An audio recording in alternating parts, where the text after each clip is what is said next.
Bom dia, igreja! Essa é a poderosa São José do Rio Preto. Aqui começou minha gene. Minha mãe nasceu aqui. E sem aqui não haveria eu, né? Aqui também começou a história da minha família. Em algum momento eu vou contar um pouquinho mais sobre algumas bênçãos e milagres que Deus fez aqui em São José do Rio Preto. Inclusive numa história muito bonita, que envolve a irmã Ana, que era membro da Igreja Central de Rio Preto na época, e essa história está no DVD do meu primo, do pastor Fernando Iglesias, no DVD Terra Seca. Então, quando eu chego aqui nesse lugar, eu me sinto voltando para a casa da mãe, não do pai, que meu pai é de Marília, não tão longe daqui também, né? É uma honra muito grande, quero agradecer os pastores queridos dos distritos que estão envolvidos nessa semana, e de coração que Deus abençoe, são colegas que nós amamos, inclusive tenho a honra de suceder o pastor Porto em Araraquara, e Araraquara o Porto ainda é dele, porque o nome dele ainda é mais forte que o meu, viu? E é que eu estou lá há 4 anos, hein? Olha que bênção que foi esse casal maravilhoso que agora está aqui nesse município, né? Assim que Deus vai permitindo que a gente participe de muitas coisas, e cada uma delas vai deixando um pedacinho da história. Na hora que contou do Dani, uau, que emoção, que vontade de chorar. Porque eu fui pastor e JA na Paulistana, no mesmo lugar que sentou-se Bulhon, José Maria, né, Ronaldo Oliveira. Então, para mim, era uma honra fantástica. Mas só que Deus preparou um caminho. Há 1 ano atrás, fui convidado para ser orador no Campuri da Paulistana, que foi esse final de semana passado. Aceitei o convite, eu estava no Campuri da União na ocasião, né? E nem imaginávamos o que Deus estava preparando. Quando fui JA no Rio Grande do Sul, fui chamado para a Central de Campinas e entreguei aquele jaleco verde dos desbravadores para o pastor Samuel. O pastor Samuel, que me sucedeu no Rio Grande do Sul, depois veio para São Paulo e se tornou MDA na Paulistana. E o Campuri era do pastor Samuel, mas só que durante a semana que antecedeu o Campuri, o pastor Samuel pediu para entregar o cargo de MDA por conta de um assunto de família, e então quem foi eleito no lugar do pastor Samuel? Meu filho. Eu estava no dia do meu aniversário, dia 15 de julho que passou, recebendo o jaleco que eu dei para o pastor Samuel, ele dando para o meu filho, a sentar-se na cadeira que um dia eu assentei. Rapaz, eu lembrei de uma cidade do Rio Grande do Sul, chama Pareci Novo. Eu também já pareci novo, mas estou velho, né? Olha quanta história que correu só naquele momento. E digo mais, quando eu fui JA da Paulistana, eu cheguei lá com o meu filho Dani, tendo 4 anos de idade, e o Denis, 1 ano de idade. E agora meu filho Dani assume o cargo com meu netinho tendo 4 anos de idade, e minha netinha fará daqui a pouco 1 ano, por esses meses que vêm pela frente. Então, a história se repete de uma maneira fantástica. E digo mais, quando eu fui JA da Paulistana, minha esposa frequentou o Riacho Grande, onde meu pai era primeiro ancião, hoje ele está jubilado lá no NASP. E no Riacho Grande ele conheceu uma loirinha, que sentava-se nas classes da Escola Sabatina Infantil, e tem a fotinho do Dani sentado do lado da Amandinha. E o Dani foi embora, a vida seguiu, fomos para o Rio Grande. Quando ele veio fazer teologia no NASP, se encantou com uma loira. E como ele veio à disposição, né, foi logo procurando aonde aportar, desculpa, Porto, aonde amparar, né, a sua história, né? E aí, então, ele vê a Amandinha e fala, Amanda, olha, você tem o nome de uma menina que eu conheci quando eu estava no Riacho Grande. Uma dessas amiguinhas, namoradinhas, de 5 anos de idade. Ela fala, você é o Dani, filho do pastor Elton Bravo? Eu sou a mesma Amanda. E eles se reencontraram 20 anos depois para casar.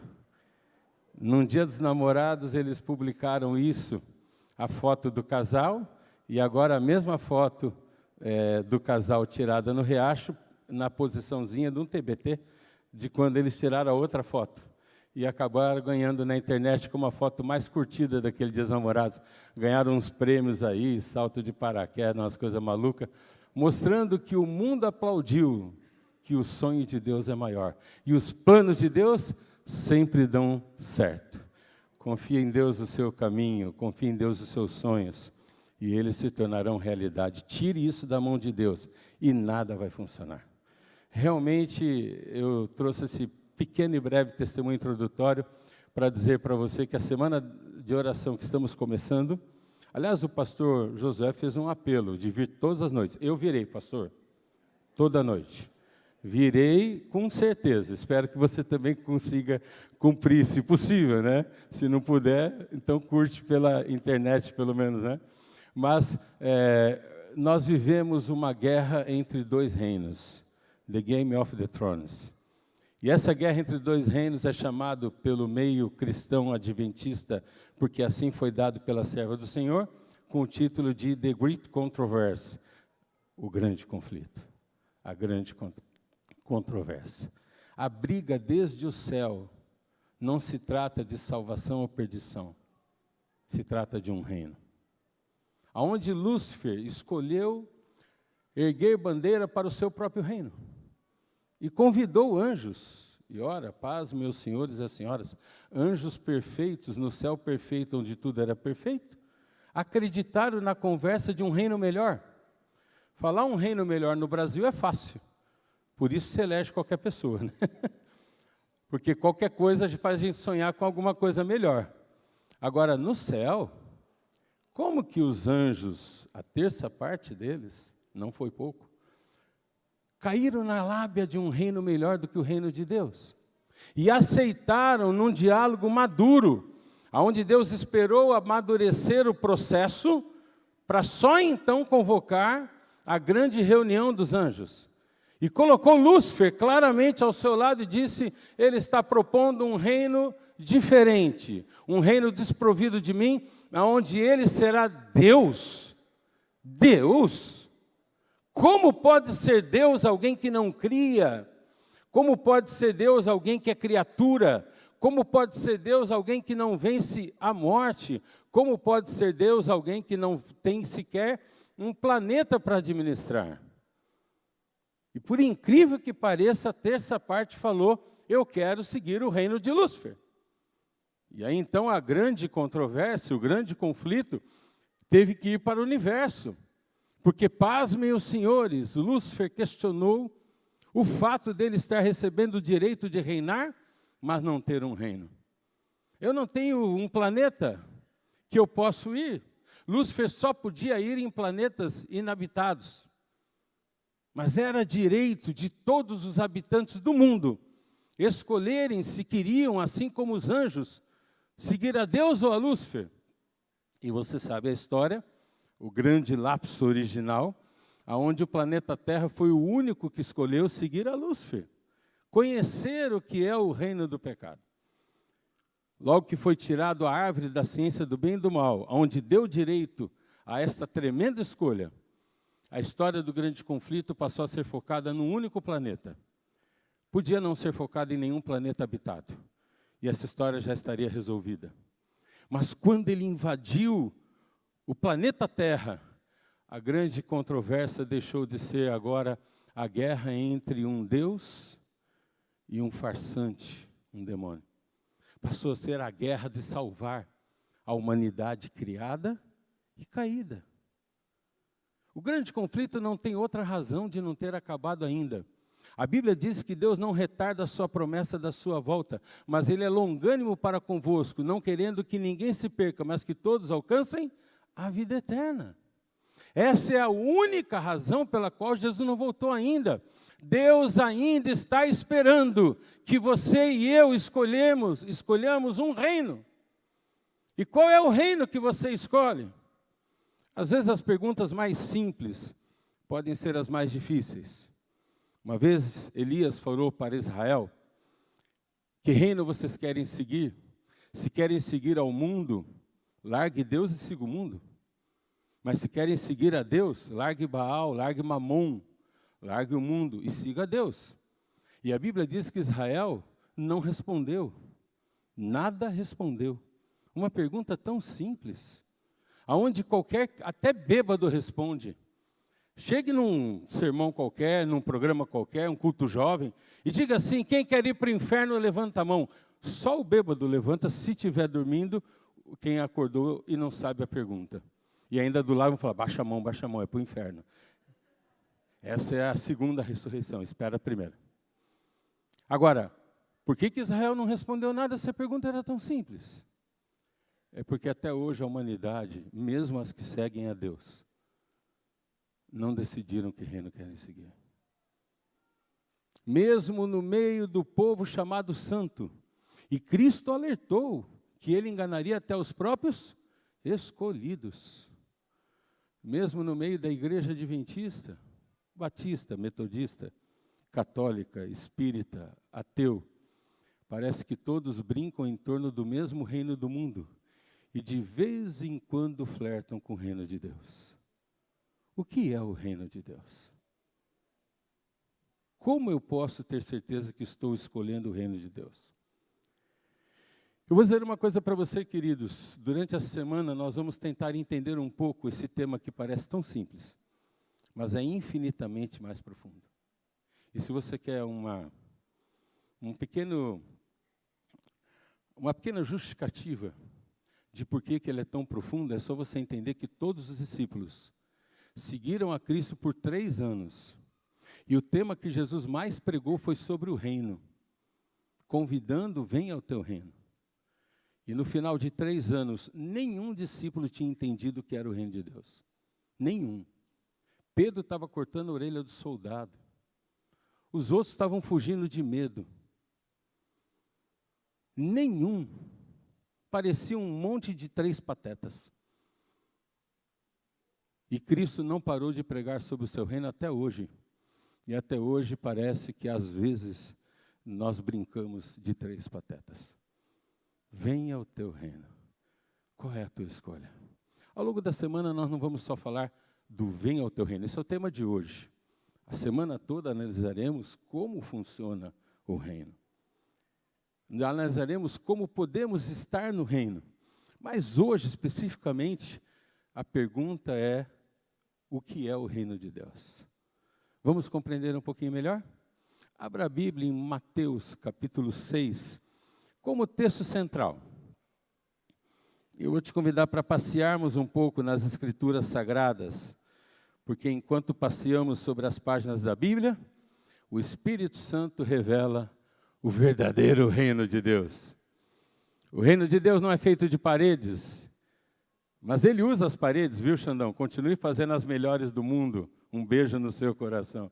O reino de Deus não é feito de microfone, de piano, mas ele usa, não foi lindo o louvor que acabamos de participar e depois ouvir? O Grupo Manaim, o quarteto canta daqui a pouco para terminar também. O reino de Deus não é feito de câmeras. Aliás, até recentemente, a nossa igreja parecia uma igreja acanhada nas câmeras. E é curioso, porque somos os precursores. O primeiro programa radiofônico do Brasil chama-se A Voz da Profecia, com Roberto Rabelo. E por muito tempo fomos o único. O primeiro programa de televisão religioso em São Paulo, Fé para Hoje, com Alcides Campo Longo. E por algum motivo nós perdemos a cabeça e viramos a rabeira, viramos a cauda. O reino de Deus não é feito de transmissão, mas se você assiste nessa manhã, seja bem-vindo, porque pela transmissão Deus pode revelar para você o reino de Deus. Em algum momento ele tem que sair das ondas da internet, perigosas, hein? Essa semana deu um bug do milênio sem ser milênio, né? Deu um apagão cibernético, que eu recebi mensagem do meu banco dizendo, a coisa está bagunçada no Bradesco, você pode encontrar resultado diferente na minha conta. E eu fiquei torcendo para dar errado, porque como na conta não tem nada, quem sabe aparece alguma coisa, né? Tirar não seria possível, mas se pusesse eu ia agradecer. Ainda ia agradecer a Deus pelo milagre, né? Em algum momento é preciso, queridos, sairmos do nosso reino, porque o reino de Deus não convive junto com o meu. Você pode chegar a Deus de qualquer forma. Há muitas as formas. Pelo Clube dos Bravadores. Nós temos um ministério bonito lá na igreja de Araraquara, que creio que aqui em Rio Preto também tem, que são os motoqueiros.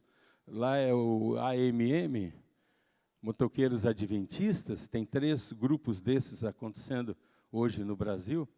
Nós temos o Clube de Aventureiros, temos as Mulheres em Missão, temos ministérios diferenciados, como o Ministério da Saúde, que faz feiras de saúde, tantos eventos para modificar a vida das pessoas. A igreja é feita de muitas capacidades, e quando a igreja não fala, as pedras falam. Não é por falta de chamar que alguém não vai entrar no reino de Deus. Mas em algum momento, necessário vos é nascer de novo. E o que é nascer de novo? Mudar de reino. Nicodemos falou, né? Como é que eu vou nascer de novo, sendo velho? Imagina eu, do meu tamanho, minha mãe tem 1,5 m. Antigamente, quando dizia que nasceu um filho, dizia assim, olha, veio um rebento. Então, eu sou o rebento. Porque rebentou mesmo. Um homem desse tamanho, minha mãe é mais fina que minha coxa direita. Então, se eu tivesse que entrar na barriga da minha mãe, impossível. E todo mundo, quando vê do lado, porque minha mãe realmente é pequenininha e magrinha, e olham para mim e perguntam se eu sou filho do vizinho, né? Porque alguma coisa não cabe. E falam para ela, nossa, Cidinha, como é que veio um homem desse tamanho de você? E ela gosta de dar a mesma resposta, mas não veio desse tamanho. Claro, mas quando a gente nasce num reino que não é o de Deus. E nós vamos ver hoje, conforme Mateus capítulo 7, que o reino do inferno, o reino do pecado, nós vamos ler Mateus capítulo 6 primeiro, tá? Mas vamos ficar em Mateus 6 e 7, depois a gente muda. O reino do inferno, o reino do pecado, é no qual nós já nascemos. Você não tem que entrar na porta larga, você já nasceu nela. O difícil é achar a estreita. Então vamos ler a Bíblia. Mateus capítulo 6, verso 33, o verso principal dessa semana, há um convite onde Cristo olha para mim e para você e diz, buscai, pois, em primeiro lugar, o reino de Deus e a sua... E o que vai acontecer? Todas as outras coisas, todas estas coisas, as coisas dos quais estavam falando. Do que estava falando o contexto? Das necessidades da vida, do pão, da roupa. É aqui que Jesus fala que os pardais, os passarinhos, não plantam e nem colhem, mas não passam fome.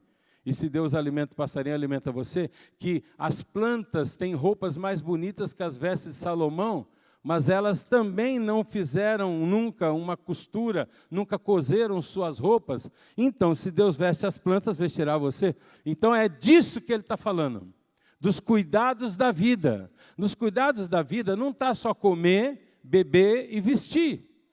Até porque se comer e beber demais, não aguenta vestir, né? Vai perder na roupa demais. Mas está também trabalhar, estudar, namorar.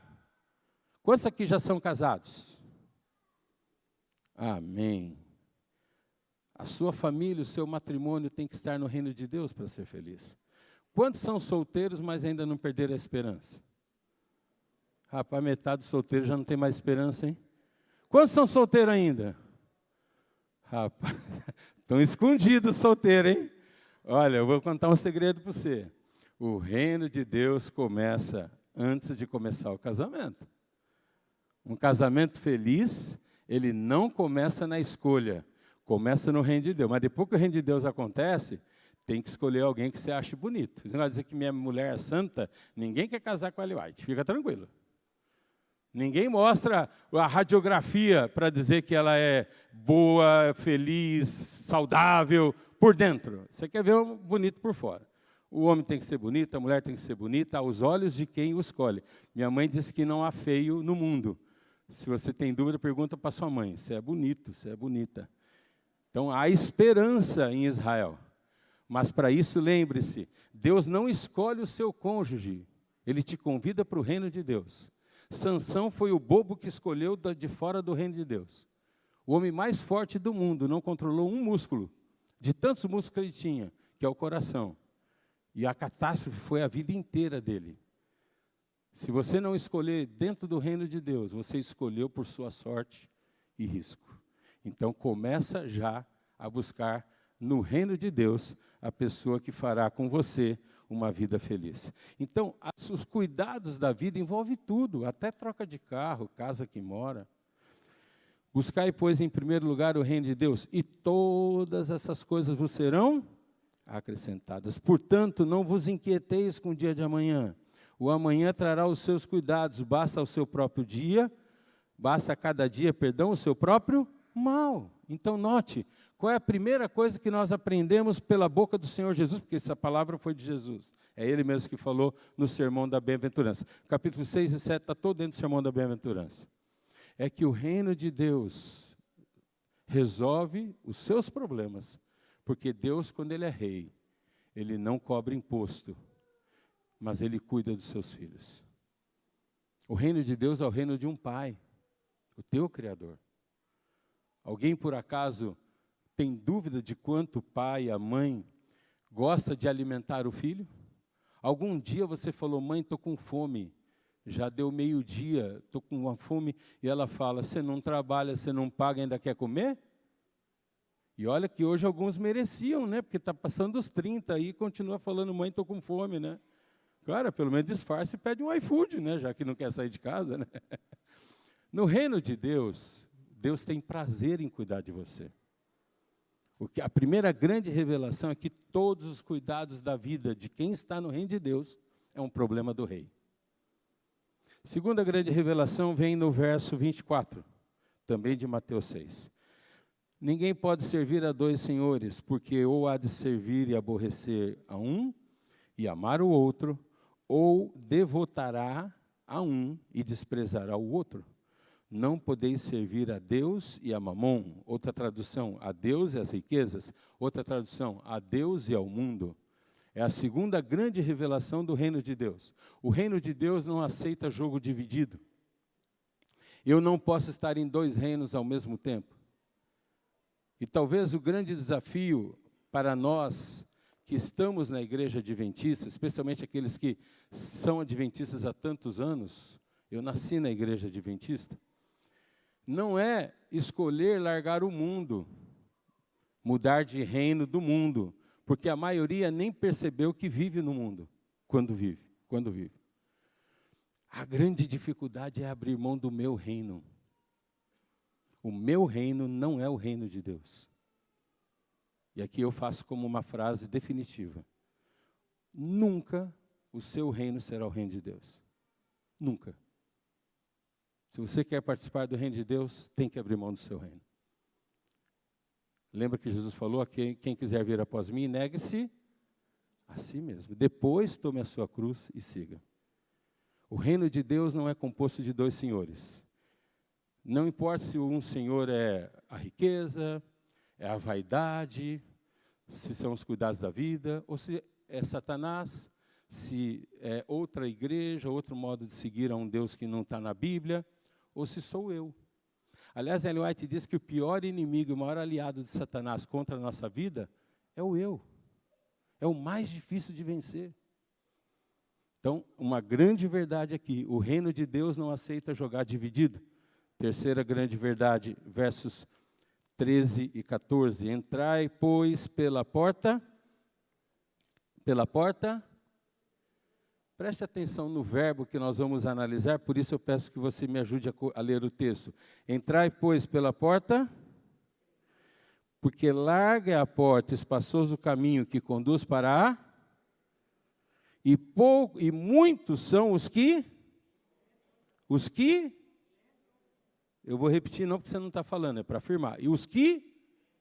Qual é o verbo? Tem alguma Bíblia que tem outro verbo que não é o entrar? Tem alguma tradução que tem outro verbo que não é o entrar? Hã? A sua tradução diz, muito, na larga, muitos são os que encontram. É isso? Tá bem. Vamos seguir. Verso 14. Porque estreita é a porta e apertado o caminho que conduz para a... E poucos são os que... Aqui sim desencontram. A sua diz como nessa segunda parte? A mesma palavra, não está na mesma palavra. O original grego traz duas palavras diferentes aqui. Na primeira palavra, essa segunda, que está como encontram, em muitas Bíblias, pode ser traduzido como encontram, acerta, descobre. É algo como mais ou menos, onde é que está o nosso filho? Não sei. Aí sai procurar, amor, achei. Estava aqui no quarto brincando. Onde é que está a meia da minha gaveta? O homem é bom nisso, né? Está sempre por cima, na gaveta da meia, mas ele não acha, né? Aí fala, meu marido é cego. Não, ele é homem. Se você não quiser que seu marido perca meia, não podia casar com um homem, porque o homem gosta disso, né? O homem tem dificuldade nisso, né? Então, no ambiente de encontrar alguma coisa perdida, difícil de ser achada, descobrir, qualquer uma dessas palavras serviria. Mas na primeira parte da porta larga, não tem outra palavra. Por isso, a grande maioria das traduções usou a palavra entrar, porque é isso que está dizendo. Qual a importância dessas duas palavras, pastor? Simples. A porta larga você não procura, porque você já nasceu nela. Você não ensina ninguém a pecar. Você não ensina ninguém a fazer coisa errada. Você já nasce aprendendo. Quer ver uma frase que não é verdadeira? Criança não mente. Criança é tudo anjinho. Nunca teve filho nem neto, né? Quem fala isso. Criança já nasce psicólogo, meu irmão. Ele olha para a mãe, para o pai e sabe fazer o jogo da manhã. Ele chora quando ele precisa provocar você. Mas quando você vai dar bronca mesmo, ele vê que vai ficar feio, vai apanhar, sei lá, ficar de castigo, aí transforma o choro num gugu-dadá, né? Gugu-dadá, não bate não. Uma vez eu voltei da igreja, quando eu estava lá em Goiânia, Goiás, era JA lá, e viemos da igreja, e eu vi o meu filho, na época, o Denis, pequenininho, 2 anos de idade, acho que nem isso, falava daquele jeito de criança falar, né? Poita, né? Mastigando um chiclete. E nós nunca demos chiclete para os nossos filhos, e, aliás, eles nunca tinham posto doce na boca, nenhum nem outro. E aí eu olhei e falei, Denis, o que você tem na boca? É um ciquete. Falei, quem é? Ih, estou falando do Denis, falei o nome, não devia ter falado, né? Eu vou tomar uma bronca dele depois, porque está sendo transmitido. O Denis é um ótimo filho, viu? Fantástico. Me dá muito orgulho. Mas nesse dia aconteceu uma historinha legalzinha de contar. Te amo, filho. Então, vamos lá. Eu falei, mas quem é que te deu um chiclete? A gente não come chiclete. Ganhei na igreja. Na igreja? A irmã me deu. Falei, então, joga fora. Isso é cacaca. Ele, é dotoso. Falei, é gostoso, mas é cacaca. Mas a irmã que deu. Como quem diz, irmã da cacaca, né? Eu falei, sabe o que acontece, filho? Se você engolir o chiclete, vai fazer muito mal para você, além do mal que já está fazendo na tua boca. Mas se você engolir, vai fazer muito mal dentro da sua barriguinha. Por favor, joga fora. Eu não vou engolir. Ele falou, só um pouquinho.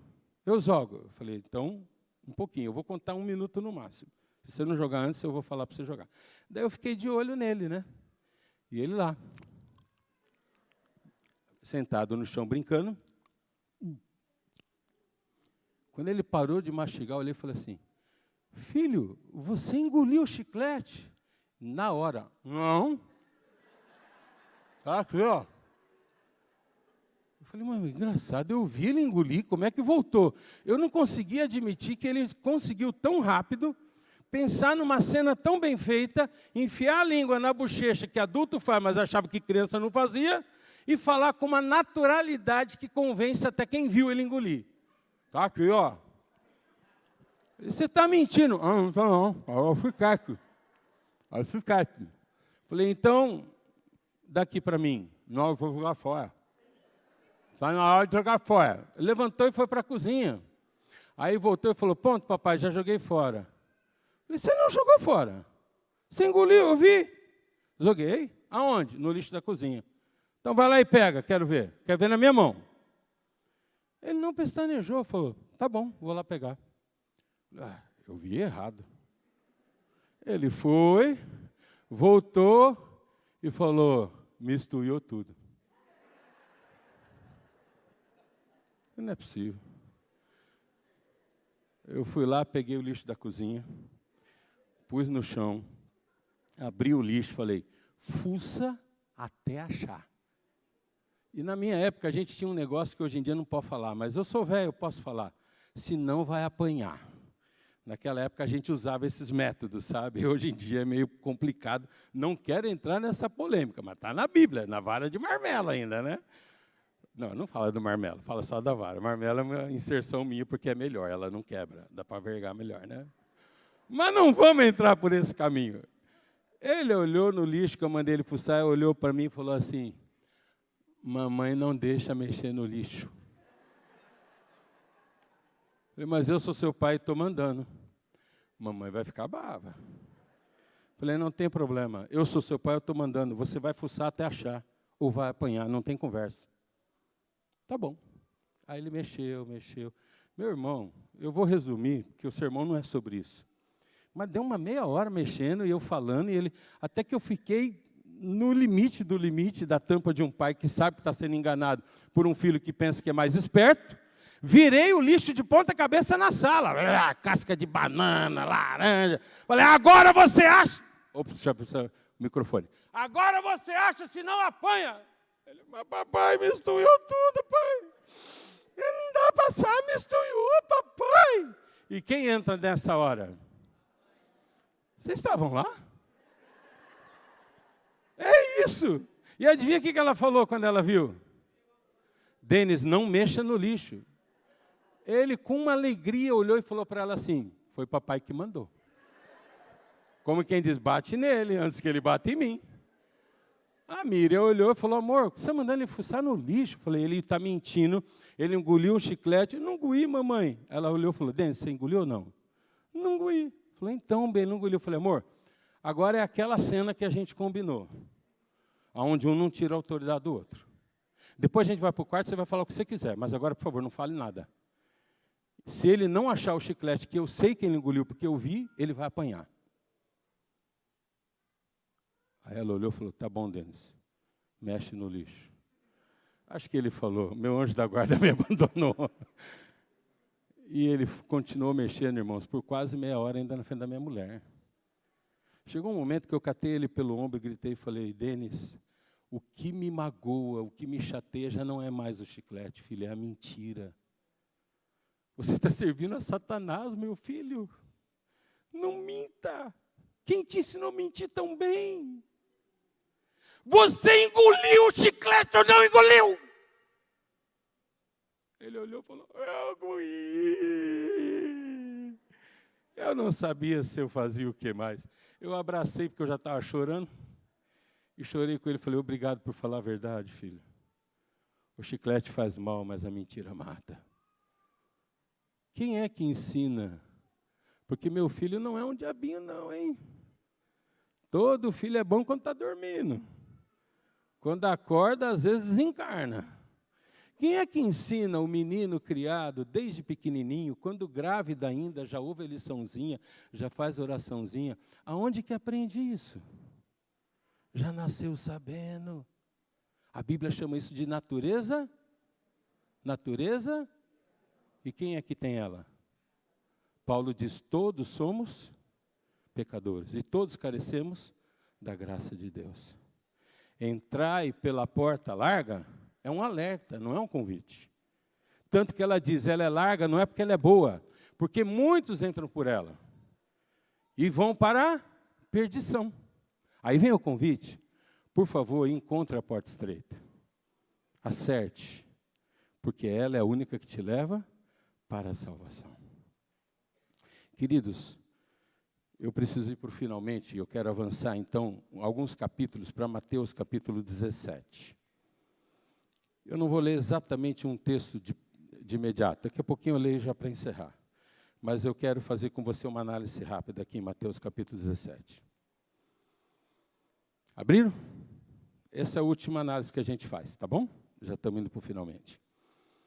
Mateus, capítulo 17, abre com uma história fantástica. Qual é a história?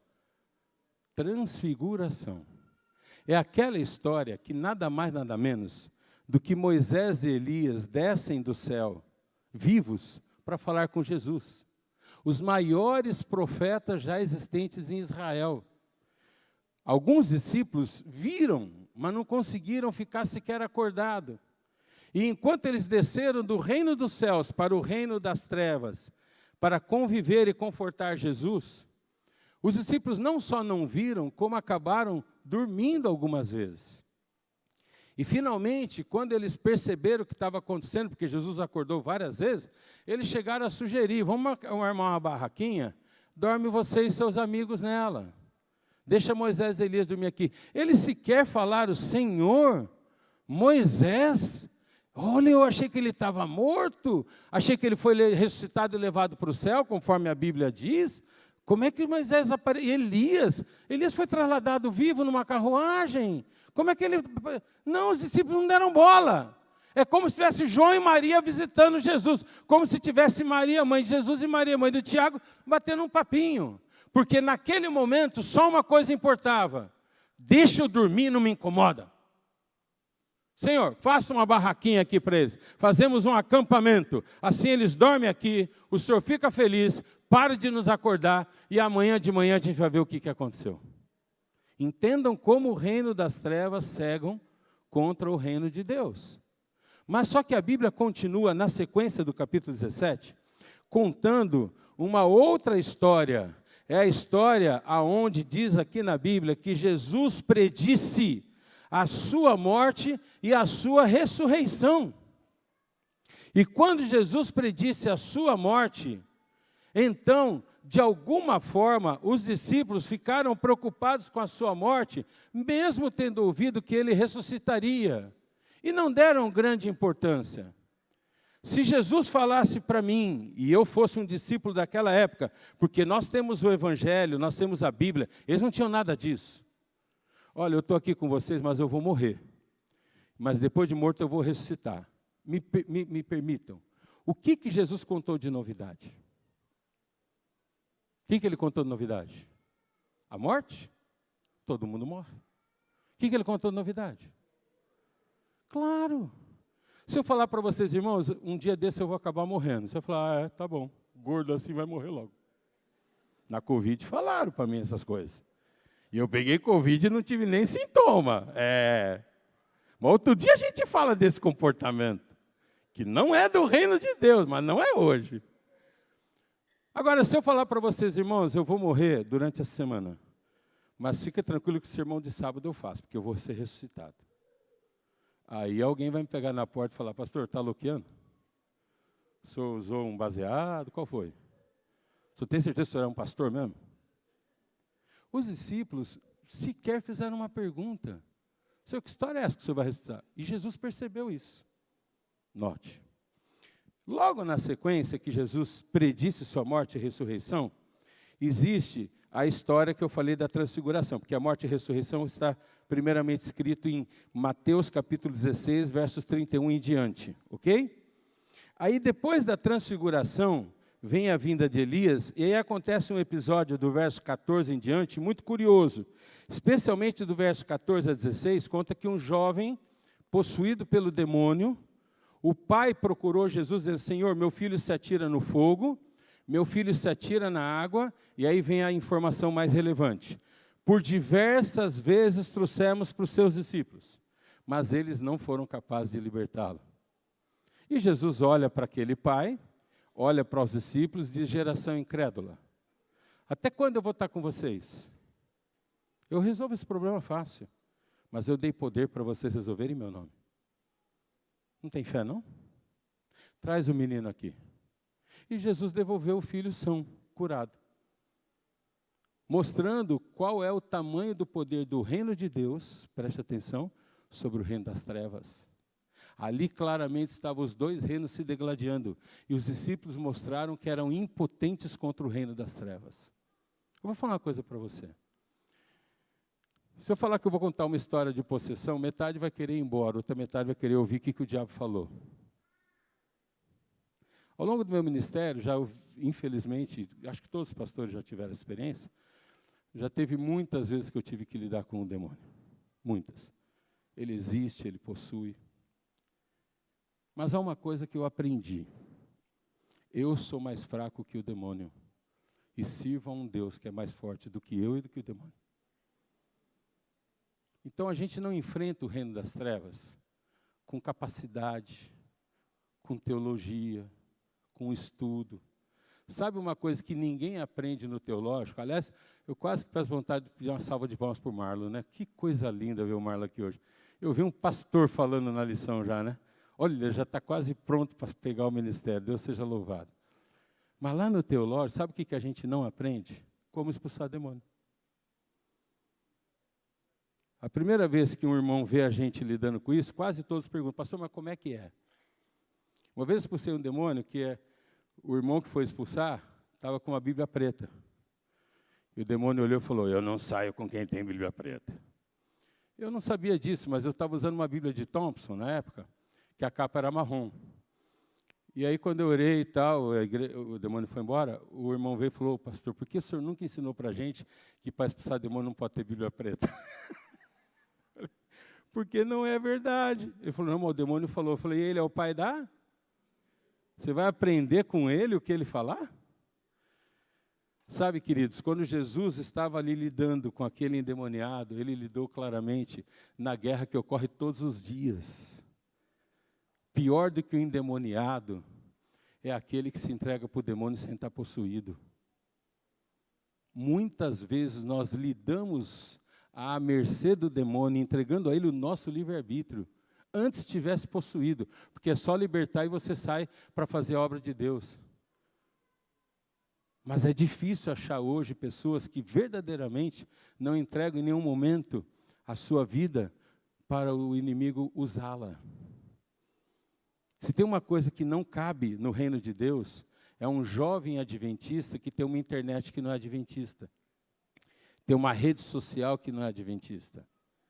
É um membro da igreja que faz negócios que não honra o seu Deus. É um jovem da igreja que no seu estudo não honra o seu Deus. É um pastor que prega e que faz o seu ministério andar, mas a vida dele está totalmente fora da mão de Deus. Pregar bem é técnica, mas pregar com poder é batismo do Espírito Santo. Um bom sermão pode ser uma linda palestra, mas se não mover a Cristo e não fizer fechar as portas do reino das trevas e colocar quem ouviu no reino da luz, aquele sermão não foi sermão, foi apenas uma linda palestra. Porque a grande dificuldade é exatamente essa guerra de reinos. Ao longo da semana vamos ver mais episódios que vai ajudar a entender isso, mas só para continuar, na sequência da cura do jovem possesso, ainda no capítulo 17, diz assim, de novo, Jesus prediz a sua morte. Por que ele acabou de falar no capítulo 16 que ele ia morrer? E agora ele fala de novo, porque ninguém prestou atenção, porque ninguém perguntou nada. Aí ele fala de uma maneira bem curtinha, olha o que ele fala no verso 23. Eles me matarão, mas ao terceiro dia ressuscitará. E então os discípulos entristeceram grandemente. Na primeira vez, nem triste eles ficaram. Agora eles entristeceram, porque agora eles ouviram, mas de novo não entenderam. Não era notícia da morte, era notícia da ressurreição. Por que eles entristeceram grandemente? Porque eles ouviram, eu vou morrer. Ah, vai morrer! Morre não! E não ouviram mais nada. Aliás, aqui fica mais uma dica. Quando o reino das trevas, quando o reino do mal quer tomar conta da nossa vida, ele chama a tua atenção e você perde foco e não entende o que Deus está querendo dizer. Por isso, por exemplo, do jejum, que foi analisado hoje na lição da Escola Sabatina, onde você fecha todas as portas e então tem foco unicamente. Eu vou falar uma coisa para você. Você não precisa estar no seu quarto ajoelhado para Deus te ouvir, mas de vez em quando precisa. Se você pode orar pelado, com roupa, andando, dirigindo, correndo, no meio do comércio, no meio de uma transação comercial, no meio de uma prova, está tudo certo. Mas um verdadeiro filho do reino de Deus não começa o dia sem se apresentar ao reino de Deus e fechar a porta de todo outro reino. Oração é uma coisa, comunhão é outra. Cristão que não tem comunhão não acredita no poder da oração. A comunhão envolve oração, envolve estudo da Bíblia e envolve entrega. É assim que eu renovo a minha cidadania do reino de Deus a cada dia. Aí na sequência vem uma história muito peculiar, do verso 24 em diante, que é a história, a penúltima história que eu estou chamando a atenção, que é a história que diz a Bíblia que Jesus paga imposto. Na verdade, Pedro chega a Jesus e fala: Senhor, eu estou entrando na cidade agora com o Senhor e estão me cobrando imposto de nós dois. E, Senhor, eu me sinto mal em não pagar imposto. Eu digo que eu não estou pagando porque eu não trabalho, eu não vendo peixe.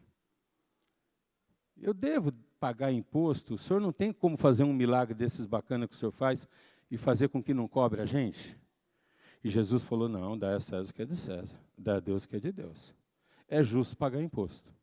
Faz o seguinte, Pedro, pega o anzol, Pedro é pescador, lança na água. O primeiro peixe que você pescar, você vai tirar o peixe da água, abrir a boca, não é abrir a barriga não, abrir a boca do peixe, e dentro da boca do peixe vai estar um estáter. O estáter paga o imposto de nós dois. Aí você vai lá e fala: é o meu e o do meu mestre, e deu o estáter, porque nós vamos cumprir a lei. Você sabe o que Ellen White fala dessa cena?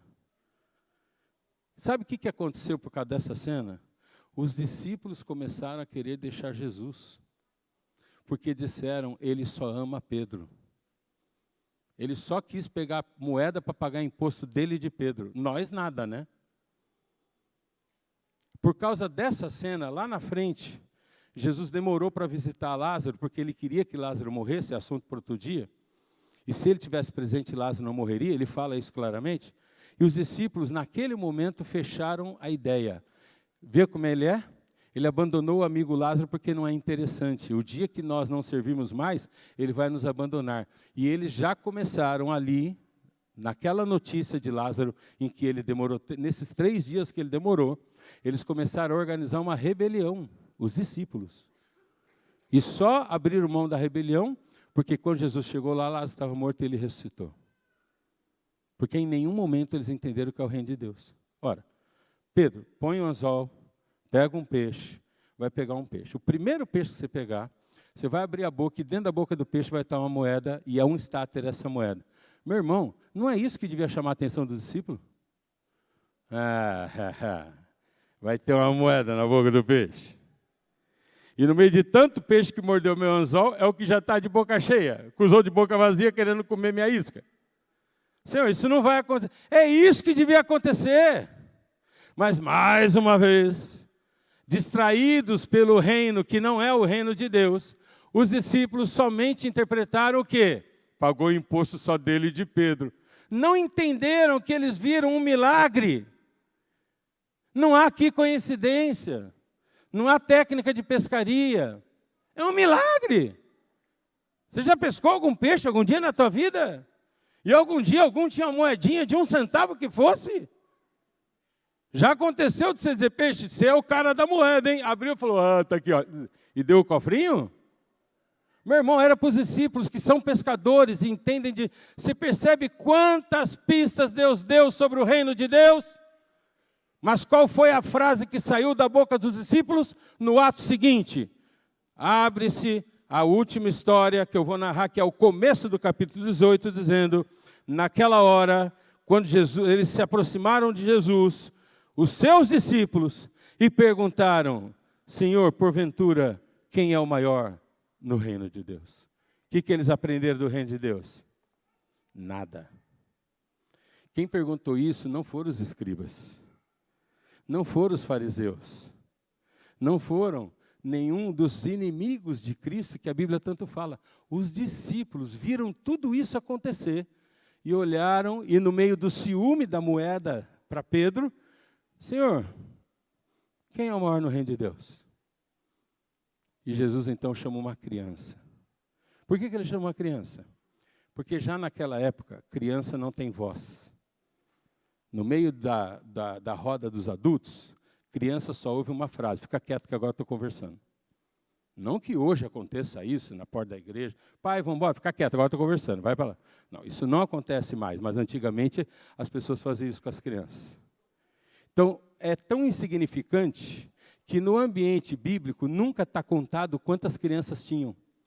Porque criança e nada é a mesma coisa. O máximo que diz: havia 5.000 homens, mais mulheres e crianças. Porque nem mulher nem criança tinha vez na sociedade. Então Jesus pegou no meio daquele mundo muito preconceituoso, trouxe uma criança que não tinha lugar no reino de Deus. Essa não é a cena que as crianças vinham a Jesus e eles impediam, ele falou, deixe vir a mim os pequeninos. Não, isso é outra história, que também enfatiza o valor da criança. Aqui Jesus foi responder à pergunta, quem é o maior no reino de Deus? Ele chamou uma criança e disse, está vendo essa criança aqui? Ela é maior no reino de Deus. Quem não se tornar como uma criança não vai entrar no reino de Deus. O que a criança tem para ensinar? Perfeita, eu já disse que não é. Sabe o que a criança tem para ensinar? Dependência. Entrega. Fé. A criança não vive dois reinos. Depois de jovem, adolescente, adulta, ela começa a criar um reino diferente do reino dos pais. Mas enquanto criança, ela sabe que a vida dela só tem um reino. É o reino do meu pai e da minha mãe. Se você não se entregar a Deus como uma criança, o reino de Deus não virá até você. Mas se você entender que Deus é Deus. Eu quero concluir com uma historinha da Bíblia, que é uma história muito conhecida, não vou ler não. Sabe a história que Jesus entrou no jumentinho? Montou no jumentinho e entrou em Jerusalém montado no jumentinho. A Bíblia ainda diz que era um jumentinho, filho de uma jumenta, para deixar bem claro que não era alado, não era unicórnio, não era nada diferente, é só um jumento, né? E ainda por cima, virgem, nunca montado, ok? Dentro de um costume que havia na época de reis serem coroados e ter a sua entrada para a coroação em um jumentinho que fosse virgem, ou seja, que fosse não montado, nunca tendo sido usado para lida. Um jumentinho novo e nunca usado antes. Mas conta-se uma parábola que naquele dia aconteceu a cena do jumentinho mais famoso do universo. Ele saiu de casa como jumento, filho de uma jumenta, e de repente pegaram o jumentinho, Jesus montou nele. Quando Jesus montou nele, as coisas mudaram.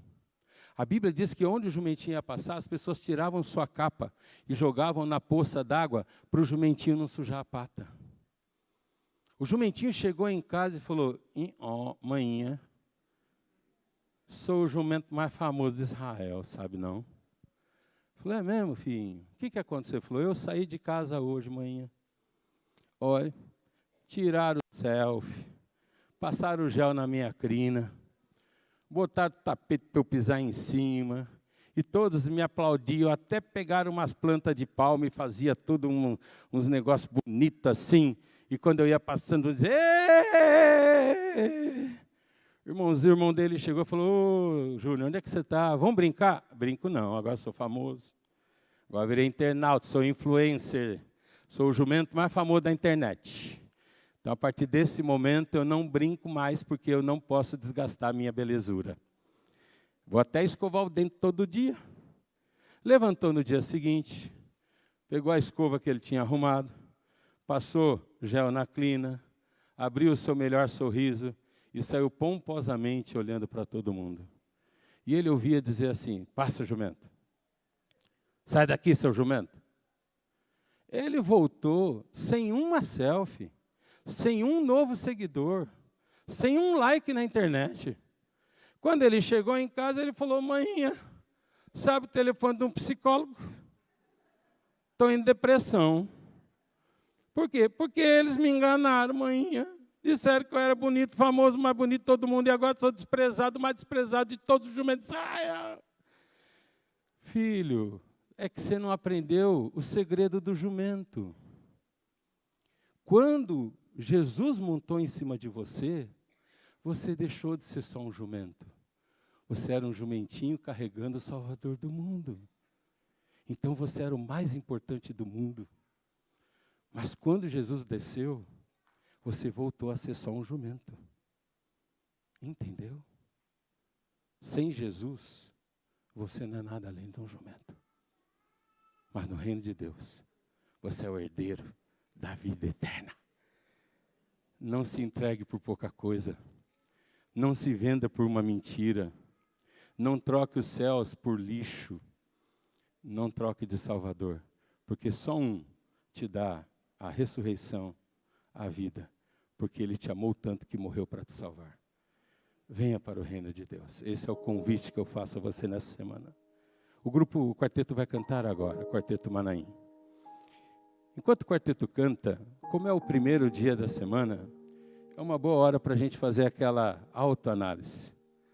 Senhor, eu tenho conseguido viver num cristianismo muito bonito. Então, refaça, reforce, agradeça a Deus.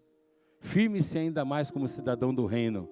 Vá no consulado dos céus e renove o seu visto.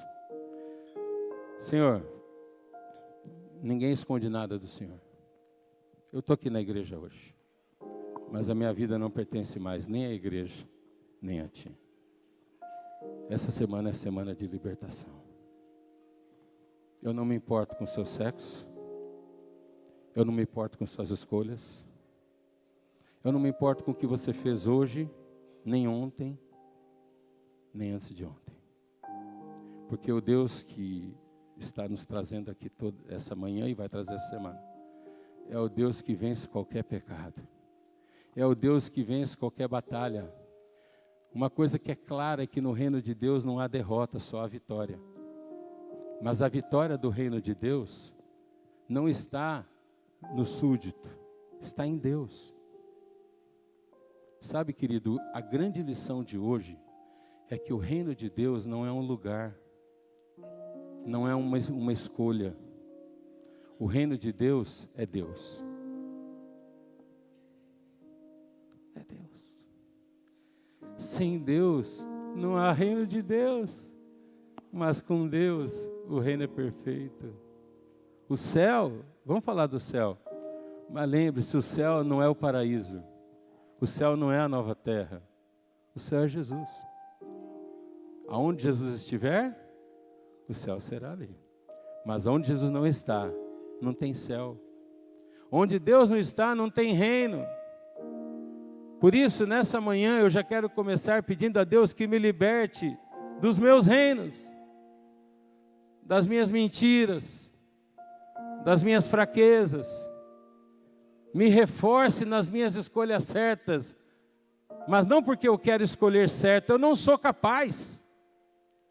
Os dons que me levam para a salvação, esperança, fé, amor, são dons. É Deus que dá. Você não pratica amor, você não pratica fé, você não pratica esperança. Nós vamos ver isso a cada dia, amanhã é esperança. Mas são dons que Deus dá, porque no reino de Deus, tudo o que você precisa é Deus que dá. Não é difícil ser salvo. Não é difícil vencer o pecado. Porque isso é Jesus que fez por nós. Ele morreu para me salvar. Ele venceu o pecado e ganhou chaves do inferno e da morte e do abismo. E me dá a ressurreição e a vida eterna. E aquele que crê em Cristo, ainda que morra, viverá. Portanto, nunca diga que é difícil ser cristão. Nunca diga que é difícil ser um jovem adventista. Difícil é ser Cristo. Não é difícil ser cristão. Porque tudo que era difícil, Cristo fez por mim e por você. Mas Ele precisa que eu faça a minha única parte. Escolher em qual reino eu quero viver. Enquanto o quarteto canta, tome essa escolha. Se é nesse rumo que você já vive, confirme. Se está fora desse rumo, está aí uma boa hora para entrar no rumo certo. Ao longo da semana a gente vai entender melhor como se vive feliz e se diverte no fantástico reino de Deus. Mas enquanto o quarteto canta, meu desafio é: responda para Deus qual é o teu reino e quem é o teu rei.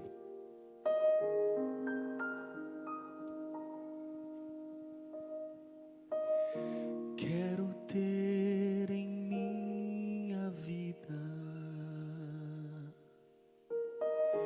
uma fé que é sem medida, fazer o impossível acontecer.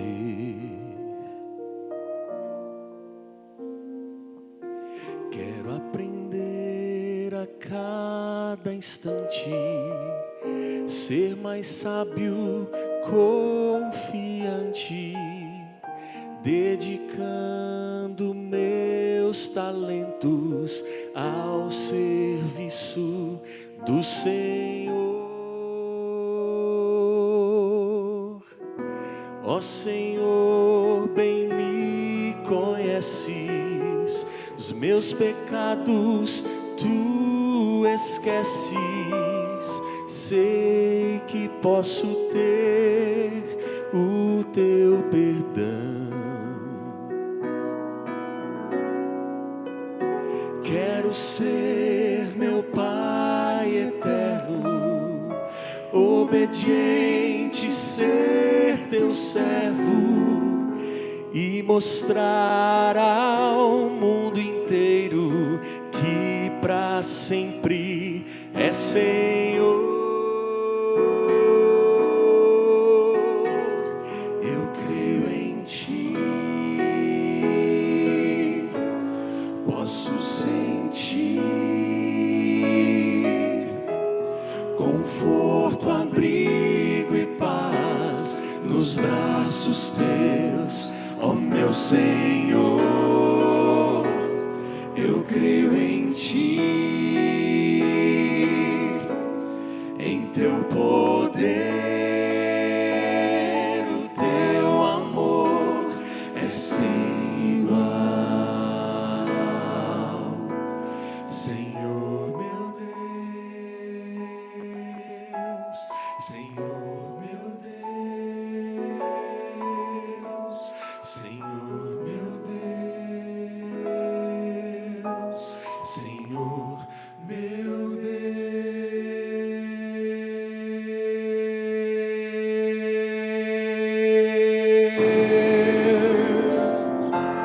Eu creio em ti, posso sentir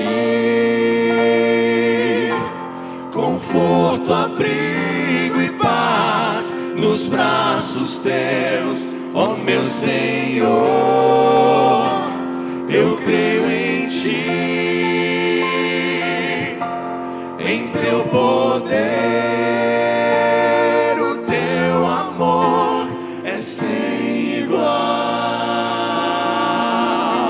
Senhor meu Deus,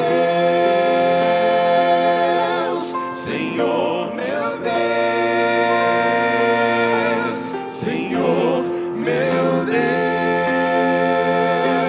Senhor meu Deus, eu creio em ti.